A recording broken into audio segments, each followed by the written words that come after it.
Hi, I'm Kurt Harris. I will be teaching my siop lesson plan, which was Who Wants to Be a Billionaire. This is my class right here. As you can see, this is my class. The little student right here in the middle is the larger student, so that way you can see that he or she is the ESL student. And I put the student in the middle, actually, so that way he or she can learn from his or her peers. That's just obviously a good idea to put them in the middle. And with the grouping, we have students that on one end they they're smart kids, obviously, but their grades are a little bit lower. And then on the other end, you have the students whose grades are on the higher end, so they can all bounce off of each other and learn from each other and help this ESL student out and help them to become more comfortable and fit in with their class. So that's the ESL application of this whole thing.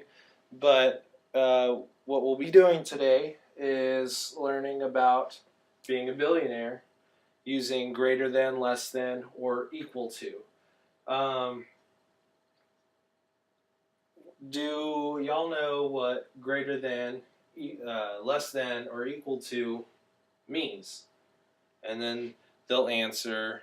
And then what I will do after that, after I ask them, I will show them some definitions,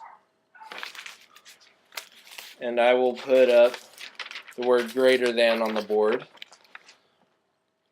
and it has the definition. It'll look a lot prettier than this. The definition for greater than is more than something. 2 is greater than 1. And I'll have obviously a lot more examples than that. Then I will tell them what the definition for less than is. Less than is fewer than something. 7 is less than 9. And then I will have more definitions. And equal to. Equal to is the same as. 5 is equal to 5.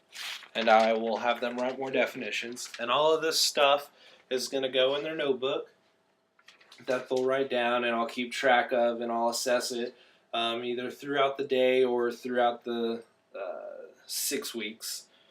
And then after that, after I've given them the definition, they'll repeat it back to me, and then I'll go back up to the board, and I have examples that they'll do. And then right here you have 5 something 6. So is it going to be greater than, less than, or equal to? And then they'll tell me. And then I have 3 something 1. Is it greater than, less than, or equal to? And the last one, 10 something 10. Greater than, less than, or equal to? And I'll have several more definitions. And what they'll do is write them down in their notebooks. I'll most likely use the document camera, or if we have the technology, we'll use the smart board, and they can go up, especially during center time. They can go up to the smart board, and they'll have the examples, and then they'll just slide over the less than, greater than, equal to symbol. And then after that, we'll go back over the definitions of less than, greater than, or equal to, and they'll tell it to me again. And then I'll hand out their worksheet, and it'll have all sorts of it'll have, say, 20 problems on it, and we'll do the first couple of them together, and then after that, they'll do a couple more kind of by themselves, and I'll call them up, a couple of them, up to the board, and then they'll just go up there and write the problem, and then they'll write the answer. And then if the students have any questions, we'll be able to answer any questions right then and there. And then after that, I'll cue the Who Wants to Be a Millionaire music, and we'll play Who Wants to Be a Billionaire. And in Who Wants to Be a Billionaire, I'm just going to have, say, 10 or 15 rounds. They're just going to be real short rounds, and all the students are going to divide up into teams. So most likely I'm going to have a class of 20, 25 students, something like that. And so they'll divide up in teams of about 4 students.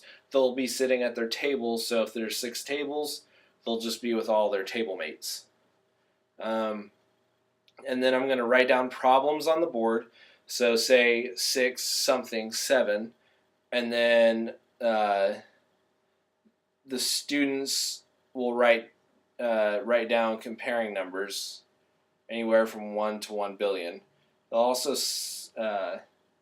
write the sign of greater than, less than, or equal to in the middle of the numbers. So say I've got 10 something 80. So they'll write the less than sign. And then every correct answer gets you a point towards your team. And then the group at the end of the rounds, say you have 15 rounds, the group that has the most points will win.